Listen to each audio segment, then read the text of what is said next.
Hi everyone, and welcome to our webinar on attracting international students as a way to address Europe's tech talent shortage. So, as we all know, Europe is facing a massive tech skills crisis, and just to be more precise, there are almost 8 million tech qualified professionals that are missing from the market. So, we can see that the demand for tech talent far exceeds the current supply. So, in this webinar, we'll explore why this is happening and we'll see how universities and training centers can attract international students to bring more talent in the market. So, now enough talking from me. Let me introduce you to our esteemed panelists for today's webinar. Dr. Janet Ilieva, founder and director at Education Insight, Lucas Cepero, founder and director at International Council of Education, and Lea Mansour, VP Business Development at Wawiwa Tech. Hi guys, thank you so much for being here. Hello. So Janet, would you like to start by introducing yourself and telling us a little bit about your experience over the past years? Yes, certainly. Hello, good morning, good afternoon, and good evening to everybody. I am Janet Ilieva, and I'm truly delighted to join the distinguished panel of speakers and presenters, and of course, all of you here. I'm founder and director of Education Insight, which is a higher education consultancy, and the area of specialism is global student mobility and university partnerships. Great. And Lucas, what about you? Hi, everyone. My name is Lucas, as you say. I'm the founder and the director of ICEDU, which is the International Council of Education. And what we are doing is creating connection between Latin American universities and the Spanish universities, especially in the Basque Country. Mm-hmm. Thank you, Lucas. And last but not least, Lea, hello. Hi, thank you for having me, and great to be together with Janet and Lucas on this webinar. So I'm Malia Mansour. I'm the VP of Business Development at Wawiwa. Wawiwa is a tech training company. We specialize in upskilling and reskilling individuals into the highly demand technology job roles. We're to ourselves this mission to bridge the gap between the needs of the industry and the availability of manpower. And I'm happy to see, to address this issue specifically on Europe and see what are the things what are the big challenges in Europe. And I'm waiting to hear the insights from Janet and Lucas on these issues. Mm-hmm. Great. And before we start, let me just tell the audience that please feel free to write your comments, your any questions you may have, and we will address them to our panelists. So before we dive into the topic and have a conversation with our panelists, I would like to share with you some important data on this topic. Let me just share my screen. So in Europe, less people are born every year, and this is about 9 births. There are almost 9 births per 1,000 people, which is almost a 6% reduction from 2022. And in order for a stable population to be maintained, there should be around 12 to 13 births per 1,000 people. And in this slide, we can see 4 examples of European countries which have even less than 2 births per 1,000 people. So we see that Europe is quite far from having a stable population. Now, less people being born might as well mean that there are less student enrollments. So, in fact, there is a decline in student enrollment of approximately 30% across multiple European countries. And 16 countries have registered decreases in both total population as well as student population in that same age group.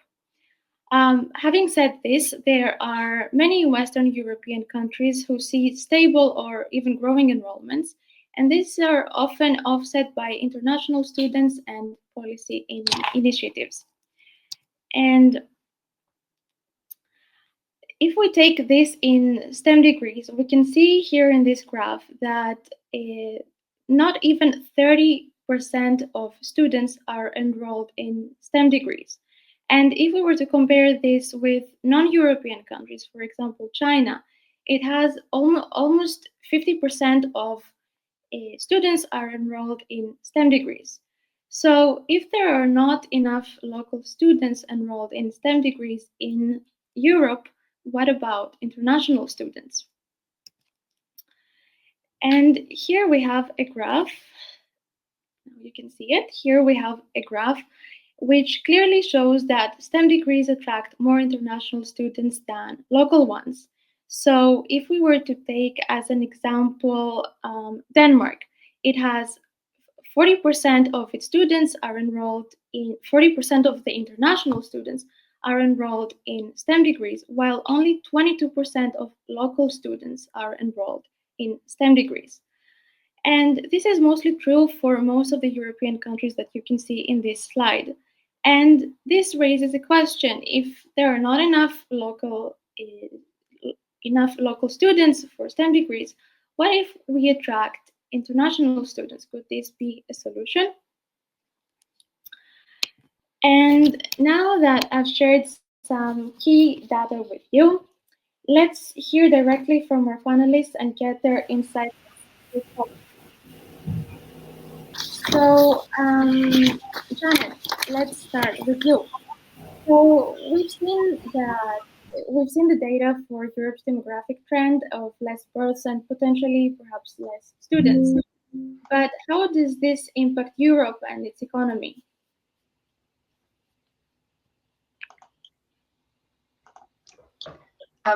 Yes, we have seen some significant demographic declines across Europe, and I think that it's good to keep those into perspective.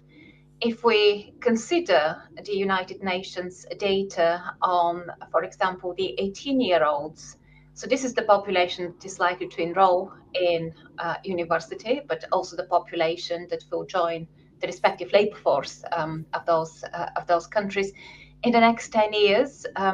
It does seem that declines are likely to persist across the major economies across the EU and wider Europe. I think if we just consider the next 5 years, let's focus on the next 5 years, 2030.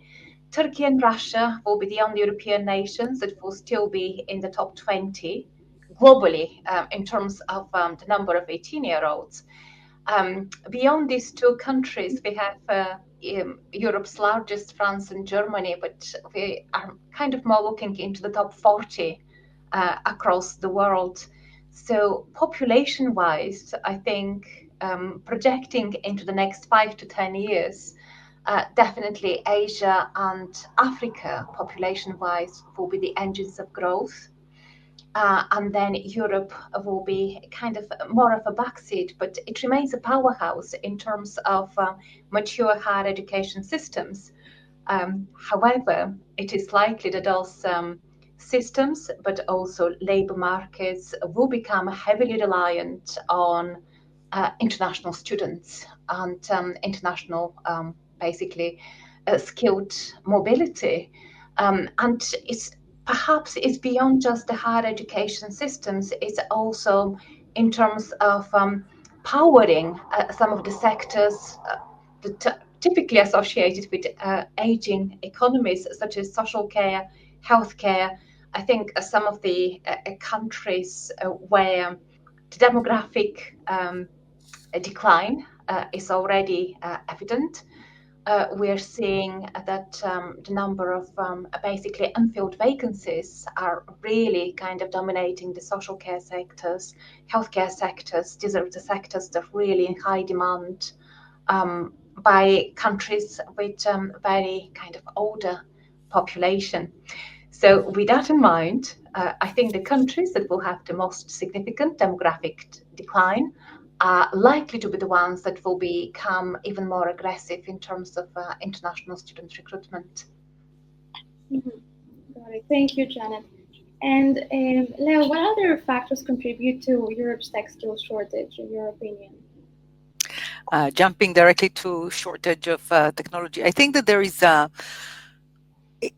not necessarily just in Europe, but worldwide, there is a shortage of tech talent, which is beside the demographic that might be impacting specifically Europe. I would say that the rapid technology changes and the advancements makes it very challenging to get up-to-date talent that will be ready for the job market. So this is one big factor.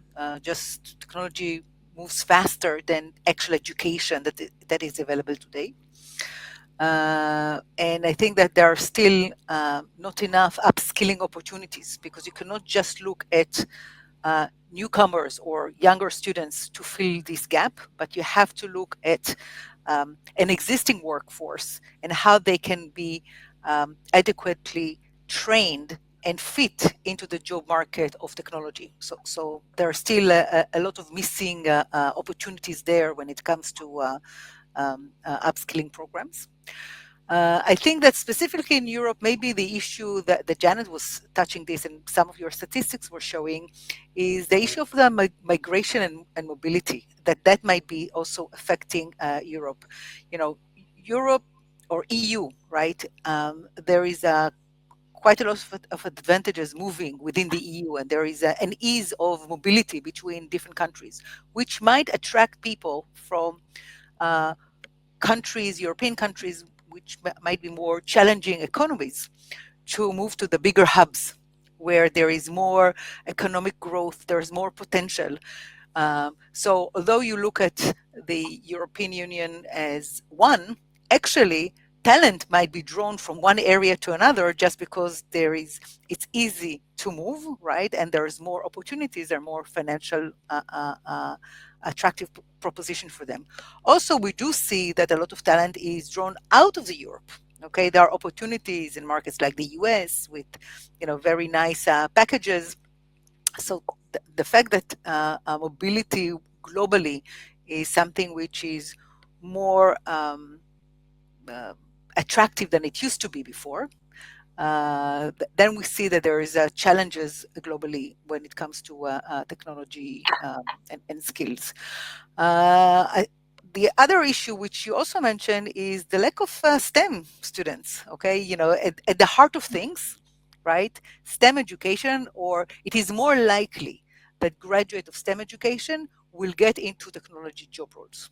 Okay, it doesn't matter if they have a higher degree or continuous education or vocational training, but unless they started with some kind of a STEM background, it's less likely that they will join a technology job role. So it should worry us, right, in Europe, that STEM education is less than 30%. This is news for me. I was not aware of these numbers. I do know that in many countries they are striving towards 50% onwards, right?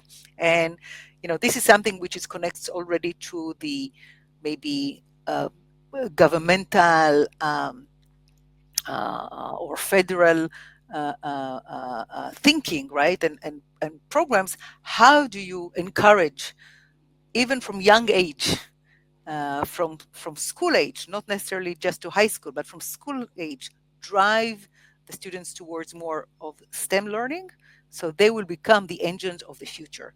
And we see that in Asia. We actually see this push for STEM and mathematics in very low age range, right? I've traveled in Korea and in Japan, and I see how they are sometimes overstudying STEM in a pressured way, but still the country is very focused on STEM education in school age kids, and that reflects on higher registration for STEM education in higher degrees. And we see that in universities, not only in Asia, but as the numbers that you have shown, they're showing it in Europe as well. So I think there's a lot of things that are challenging, the technology, the rapid changes, the mobility, economic situation. So not just the birth rate. Sure. all of Indeed, these factors play a big role in the shortage. And Janet, how has international students' mobility changed after the pandemic, after COVID-19? Yeah, it's an interesting question, and I think we're still grappling with the effects post-COVID. What COVID has pushed the world into slightly different operation. I think students and universities, but also policymakers worldwide discovered that online education is not that inferior to face-to-face. So in order to maintain education provision, many students um, switched to online learning because they were pushed to by the university for health considerations. So I think we're seeing much wider use of technology in the classroom. And this has been a significant enabling factor in terms of bringing students from various geographical locations into a classroom, whatever that classroom is. It can be in students' a place of occupancy, whether it's in their bedroom or in their home, or it can be basically anywhere. So blended learning has widened its reach. We're seeing significant expansion of micro-credentials and flexible learning, which can be delivered in employers' place of work, for example, and also much more bespoke non credit bearing modules and courses. So learning has become much more flexible on the back of that. Um, there are some significant drawbacks as well because it has meant that the governments worldwide had to invest heavily in healthcare and combating the pandemic, which basically means less money spent on education. The impact of that in terms of student mobility that I'm seeing is that there are fewer government-sponsored scholars seeking international education, which means most of the mobility or a growing proportion of the self-funded students are the ones that are kind of shaping the trends. Um, but we're still dealing with economies that are recovering post-COVID, which has impacted negatively people's disposable income. So money, the cost of living, high tuition fees are impacting price-sensitive students. Um, and I think it's really interesting to observe that some of the countries that have become very attractive for international students are countries with lower tuition fees, such as EU states like Germany, for example, where education is much more affordable compared with the high-priced study destinations.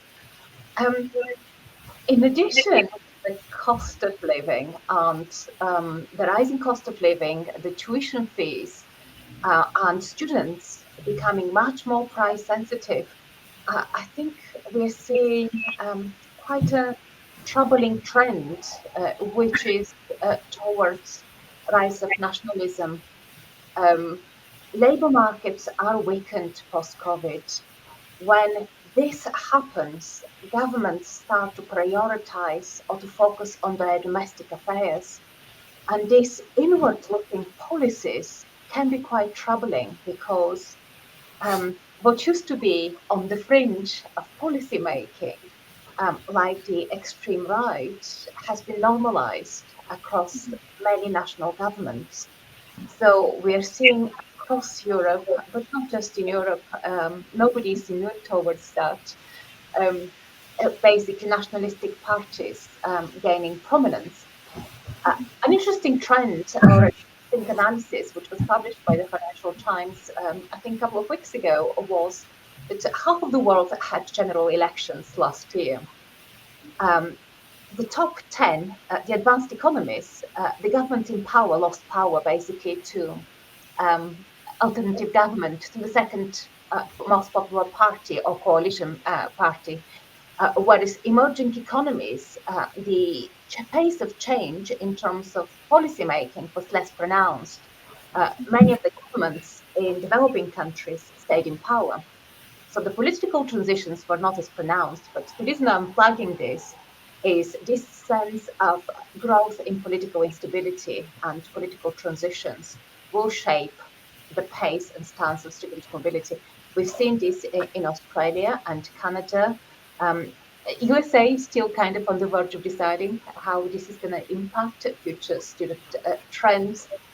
However, yes, political uncertainty and the rise of nationalistic governments will impact the shape and direction of travel for international students.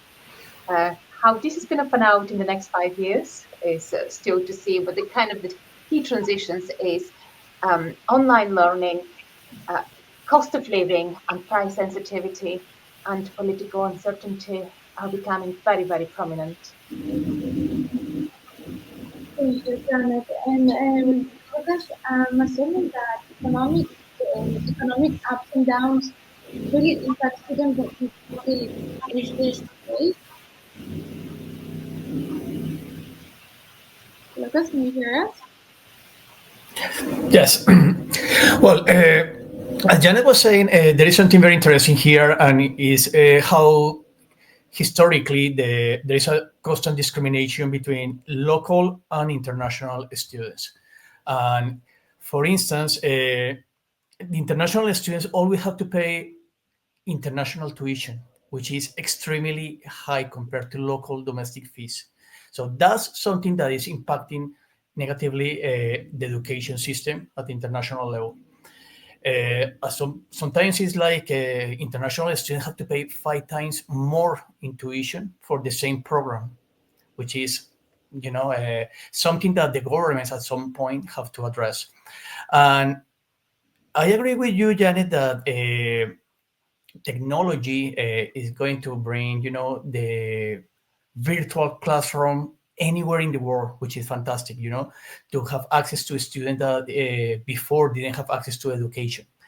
However, if we are addressing a demographic problem, we need the students in the country. So we need to facilitate the traffic of these students. And we need to see education as an industry.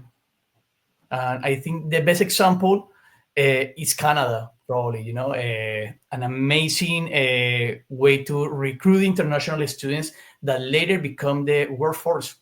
However, as you were saying, the political reality right now is impacting very negatively the traffic of these students.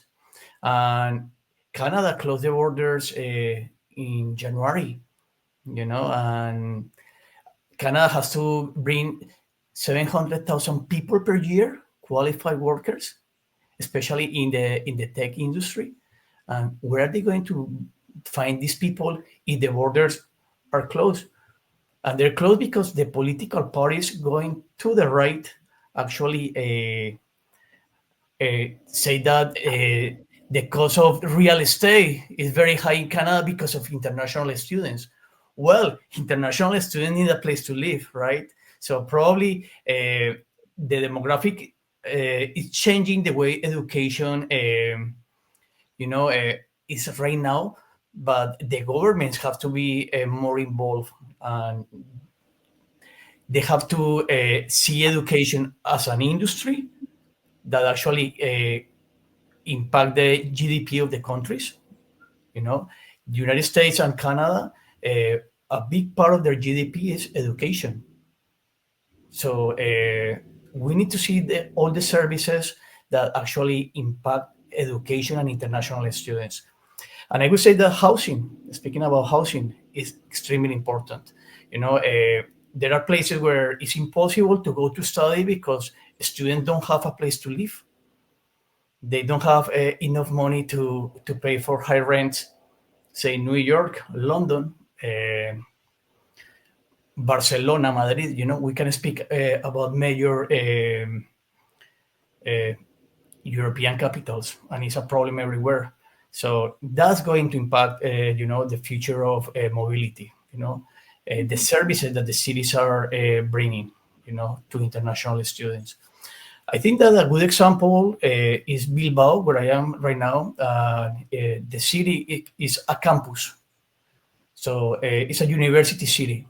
So where the authorities are supporting international students to pay rent, to subsidize the fees, to get rid of hateful fees.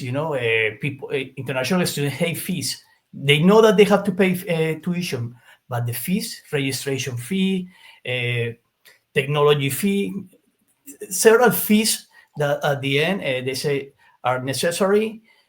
All the unions, student unions, are trying to kill those fees, but since I was a student myself, I see that the unions are there fighting with universities and governments to kill the fees, and they still there. So I would say that at this point, probably one of the big challenges in Europe, that is impacting international education is housing. So, and then visas. A student needs visas to move. To Europe, to move to Canada, to the United States, and they're speaking to a computer. They're not speaking to a consul any longer. So they don't know why their visas are rejected. They don't know why they have to pay a fee for a visa, and it's just a no, a standard letter. So those are the challenges that we need to address if we want to see mobility and if we want to see a healthy student community coming to Europe. Mhm. Thank you, Lucas. And Leo, why are international students such a crucial part of actually addressing the tech talent shortage? I think from all the reasons that we've talked before, the international students, when they come, and it will be interesting to see. I don't know if you have a statistics like this showing where they're coming from, right? But if you see they're coming from markets like China or India, which you kind of alluded that their education of science, technology, STEM, is relatively high, which means that when they come to Europe to take advantage of the economical growth, right, and the potential in living in European countries compared to their home countries, then they bring with them this knowledge, right, or background of STEM, and they are more likely to join programs which are not just business programs or healthcare programs, but also or customer service, right? But they're more likely to also join technology training program or technology higher education degrees, and exactly what we saw in the information that you shared. They occupy those department in the university, and and and and because they come more ready to this type of learning, they become essential to the market in Europe to fill this position, open position, because there are many open positions. And I think that one of the things that we've seen in the economic growth in Europe is, we see a lot of hubs, technology hubs, that really becomes stronger and stronger. And as they evolve and develop, they just need more people. Another thing that is affecting Europe is, the EU has this digital policy that they put together several years ago, kind of the EU digital agenda, right? Which is, by the way, it's very impressive. And we cannot say about the policymakers in EU that they're not thinking ahead. They are thinking ahead, and they have put forward this agenda that also talks about the need to educate and the need to train, and the move of many of the facilities and even the infrastructure, governmental infrastructure, to move to be a digital infrastructure. But that also put a lot of stress on the need of talent to do it. Okay, so I think that international students feel faster the gap. It will take a little bit more, longer time to maybe address all of it with internal resources or with just European citizens. And as we said before, the birth rate is really working against Europe. we cannot ignore that fact that there are less people born in Europe, and therefore the chance of filling those positions, which are still opening very fast, is very low. And unless Europe will if we want to stay competitive, right, and we want to affect the global economy going forward, it's not possible to slow down. So you don't want to stop this train. You want this train to continue moving, and you need to bring the talent. And international students are part of the solution, not the only solution, but they're certainly part of the solution. And I can only relate to what Lucas and Janet said about the political impact, which is kind of creating a setback. We've seen it also at Wawiwa. We partner with a college in Canada. They just started last year offering some tech training programs in collaboration with Wawiwa, and then the government have come and put kind of a mini halt on this recruitment of students, global students. But I don't see this move happening locally. I don't see the students in Canada rushing to study this type of programs, which will affect eventually the technology growth of the Canadian. So there is something that you need always to wait, between the two things. Odette, you're on mute. Can you hear me? Can you hear me? Yes. Okay. So Lucas, you've already mentioned some, but what are the top motivations for international students to study abroad, and how have these motivations changed over the years?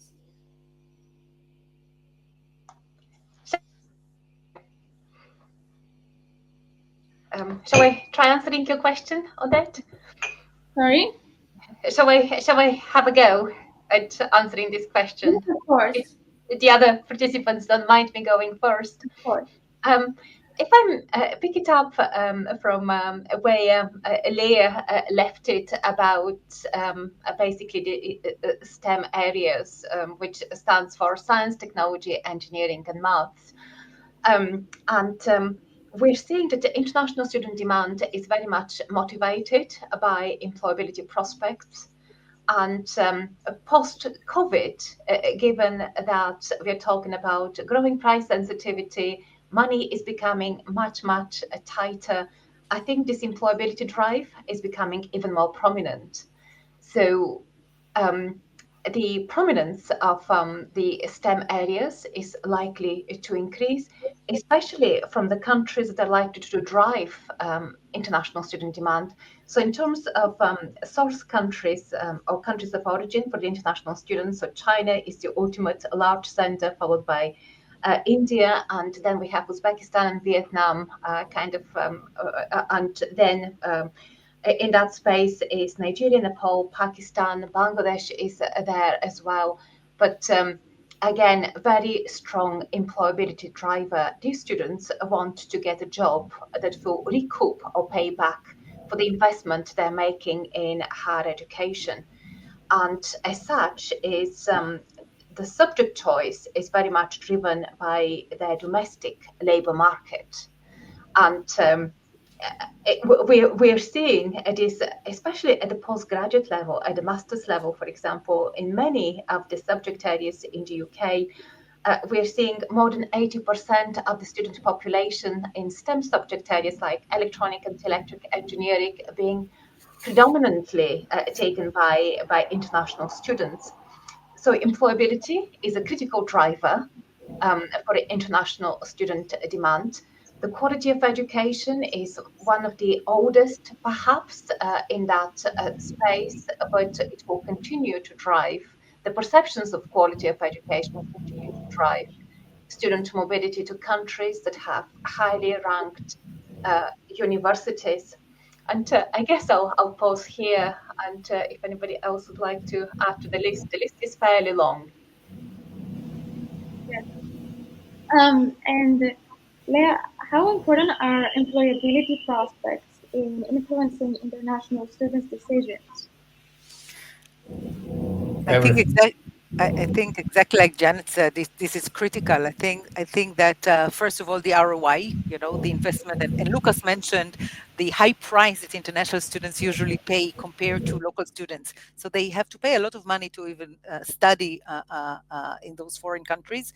So the fact that you know, they're able to be employed later on is critical, especially if I look at the technology job role where it is relatively higher paid job roles. So it is very lucrative for them not only to have an immediate ROI, but maybe potentially build a career in those countries.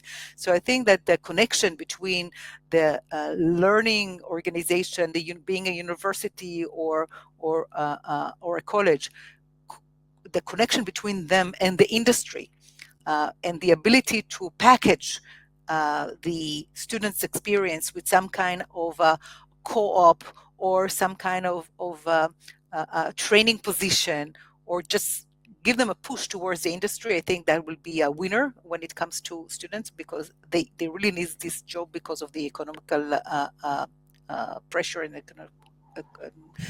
what they want to achieve.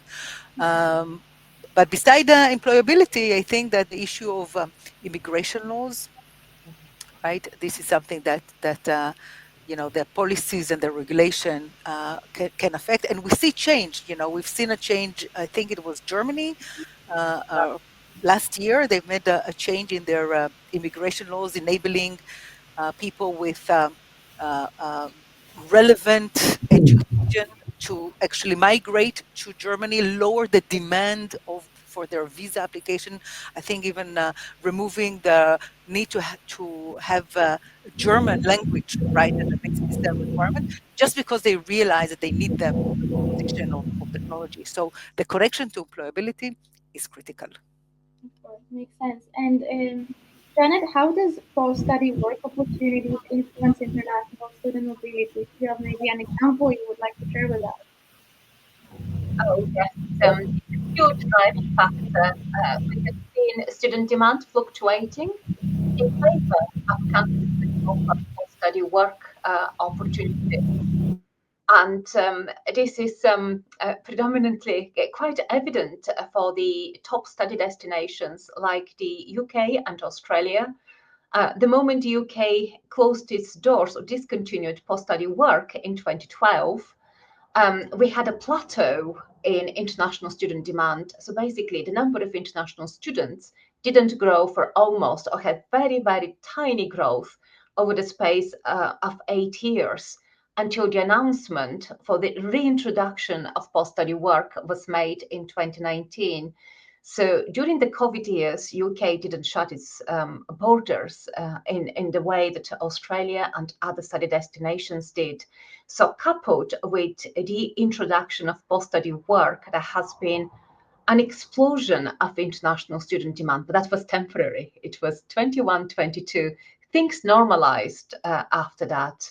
But it's basically, I guess I can't highlight enough the importance of post-study work. It's a critical factor, and it's becoming even more important in the context of very sensitive, price-sensitive student demand. And thank you. I can see you've got the chart of how international student mobility shaped in the UK.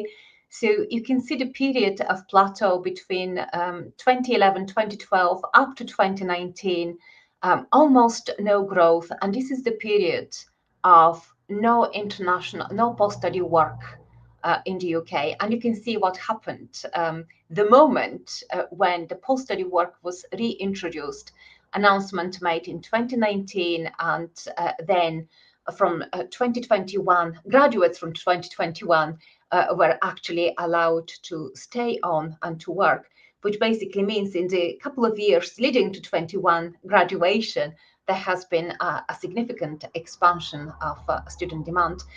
USA is another country with such policies, especially the policy of the area of STEM. STEM graduates can join optical practical training in the country for about, I think, 30 months or just over. So this is almost 3 years of post-study work that is being granted to STEM graduates. So we can see this differentiating policies across countries trying to attract talent in critical subject areas for the respective country. Europe is another interesting example because, as Leah mentioned earlier, harmonized labor markets, HE systems, especially across the Schengen area, students can basically travel visa-free to any of the member states.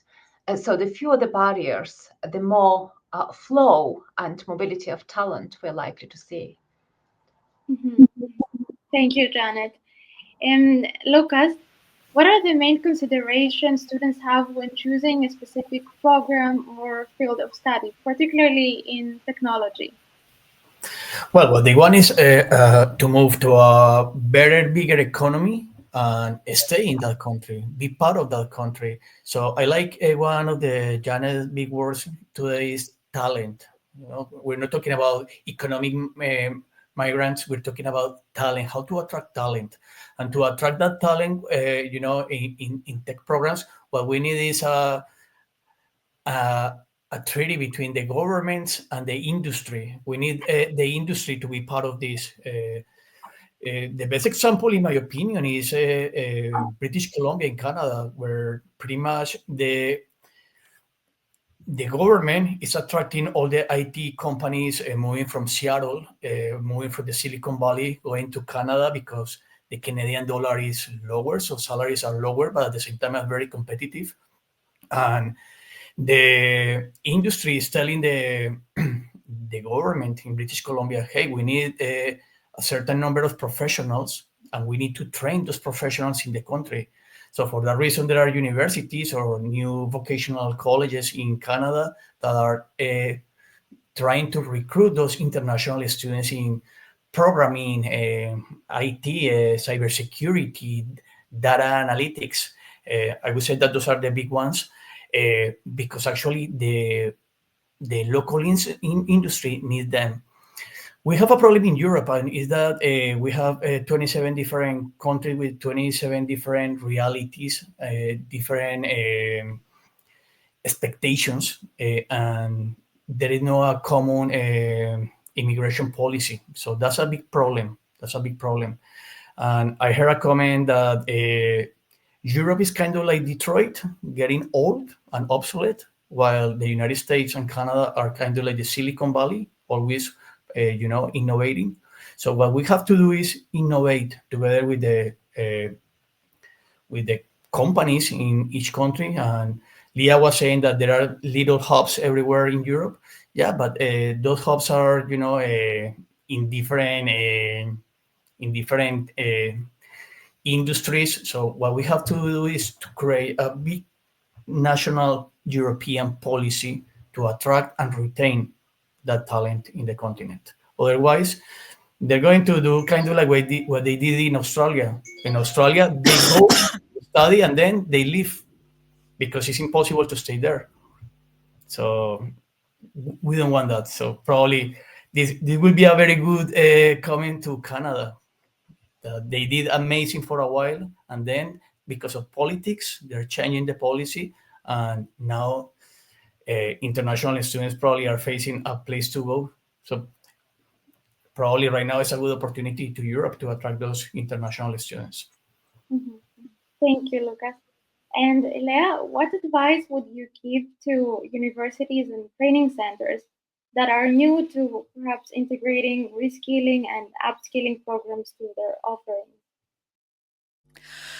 I think one advice is that they need to keep an open mind regarding the type of training or programs they need to offer. I think that the traditional 3 or 4 years degree of programs is not necessarily the most in demand at the moment. We see that Gen Z, Gen X, whatever you want to call it, the new generation, sometimes they're looking for a faster pathways into the workforce.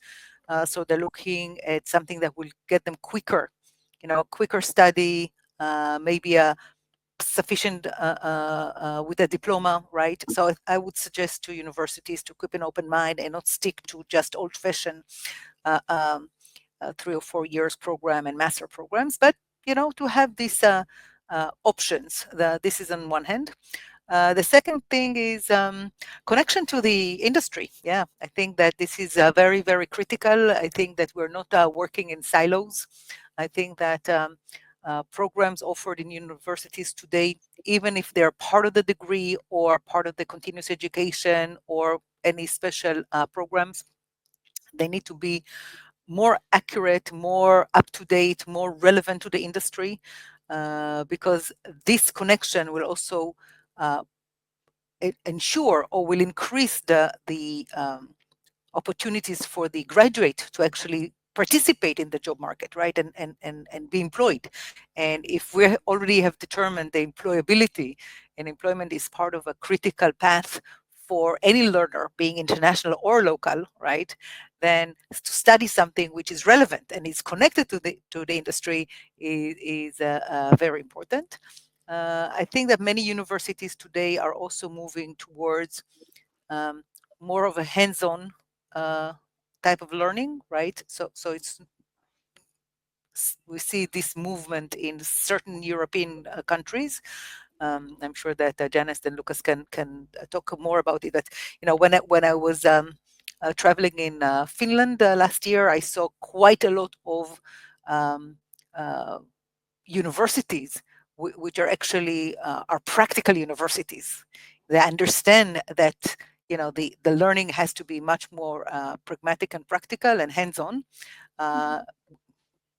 which is compared to some of the maybe older universities, old-fashioned universities, which are very theoretical and still lecture-based, let's call it like this, and less of a hands-on. So these areas I would tell the universities to pay attention, and of course be as attractive as possible for students and move fast.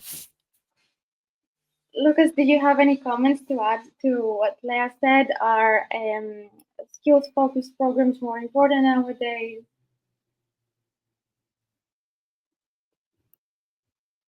One part here is to connect with the industry, because the industry is the entity, the group that is telling us the type of professional that we have to train.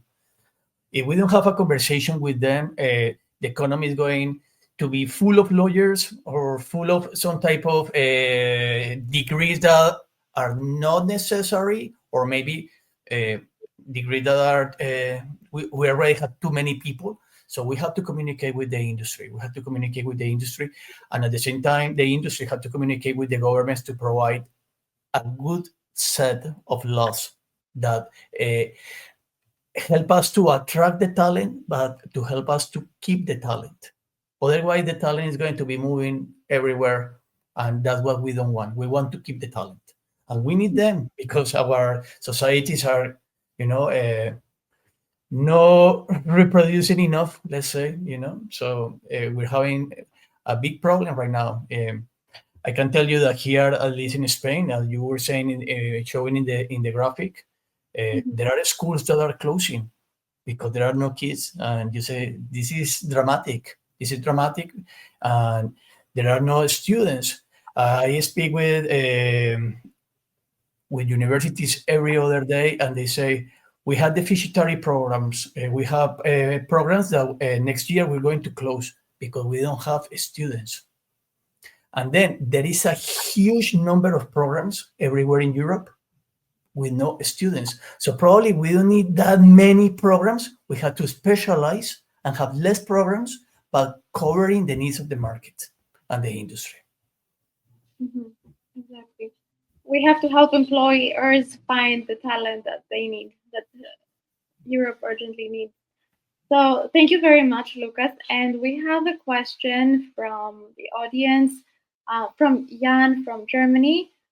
How can educational institutions build stronger collaborations with the tech industry to enhance the relevance of their programs and improve student outcomes? Who would like to address this question? Janet, maybe? Yes, thank you. It's a great question, Jan, and I think that For a while, we've been talking about the importance of the triple helix, where universities, government, and the industry come together. And it does seem that this is a very strong proposition, and there is a much greater need of those communicating a little bit better, but also working together. And if I may also link it to a question that was kind of mentioned by Roberto in the chat, about programs reaching where the students are, but equally programs reaching employers and delivering on employers' demand. So I do see a kind of a less linear education progression, where work-based learning is part of this continuous professional development. Education, again, drawing on what Lucas and Leo said, is likely to be much less structured, much less traditional, such as 3-4 years spent in a classroom, fully detached from well, not fully detached, that's a bit of I'm exaggerating it just to make the point here. But if employers and students have a say and shape the curricula that they study, that would be a very powerful proposition, because it would cater on what the students want, but equally ensure that the students graduate and they're work ready. So I do see much more modular learning, where students may actually mix their curricula with components that are developed and offered by industry or by potential employers. So we're talking about much greater flexibility of education provision.